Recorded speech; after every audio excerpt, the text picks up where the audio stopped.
Yang pertama ada dongeng, yang kedua ada fabel, dan yang ketiga ada cerpen. Dongeng adalah cerita khayalan di mana biasanya tokoh hidup di zaman dahulu bersama bayi, dewa, atau bahkan siluman. Tulisan ini biasanya digunakan untuk menumbuhkan daya imajinasi pada anak-anak. Hampir sama dengan dongeng, fabel juga ditujukan sebagai bahan bacaan anak-anak. Hanya saja, para tokoh dalam fabel berupa hewan yang memiliki watak dan perilaku sebagaimana manusia pada umumnya. Yang ketiga adalah cerpen. Cerpen atau cerita pendek ialah kisah singkat yang dibuat penulis untuk menyampaikan suatu amanat. Dalam konteks cerita fantasi, cerpen harus bersifat imajinatif atau tidak nyata. Unsur-unsur cerita fantasi. Unsur dalam cerita fantasi dibedakan. Kita akan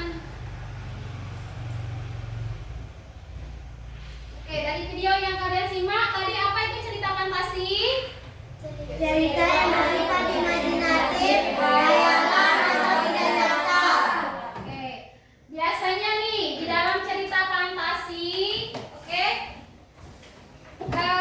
ada tokoh-tokohnya, biasanya ada apa? Antagonis. Selain antagonis, coba. Protagonis. Tokoh-tokoh cerita fantasi biasanya ada apa?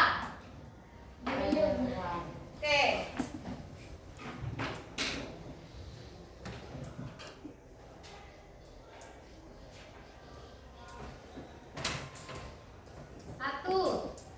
Tokohnya bersifat apa kalau di dalam cerita fantasi? Baik. Selain baik apa lagi? Apa lagi, misalnya kayak Doraemon itu apa namanya?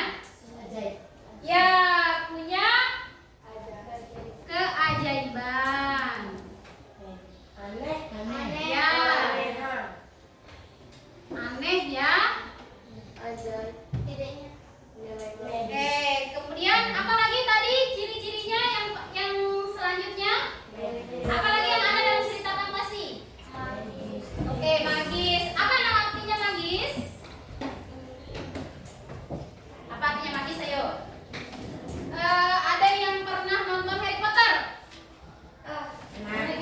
Coba apa? Gimana Harry Potter? Kayak apa? Kayak sulap. Ya, kayak sulap-sulap. Ya, magis itu kayak mantra-mantra ya, kayak ilmu-ilmu, punya ilmu. Kemudian apa lagi coba? Bersifat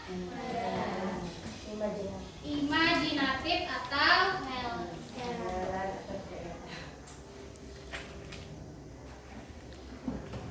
kemudian ada lagi nih kayak film Doraemon nih. Biasanya dia bisa ke masa depan atau ke masa yang dulu. Ada nggak? Di film Upin Ipin ada nggak yang seperti itu? Contohnya yang episode yang mana? Pas dia pergi ke zaman dinosaurus. Oh, betul. Sekarang ada dinosaurus? Tidak. Berarti dia ke masa lalu atau ke masa depan? Masa lalu. Itu artinya dia bisa melintasi apa? Melintasi apa namanya? Waktu. Melintasi ruang dan waktu. Coba dibaca bersama, coba ciri-ciri cerita fantasi. Yang pertama, ciri-ciri cerita fantasi, coba. Ciri-ciri cerita fantasi. Yang pertama, Punya keajaiban. kemudian Aneh. terus Magis. terus Imajinatif.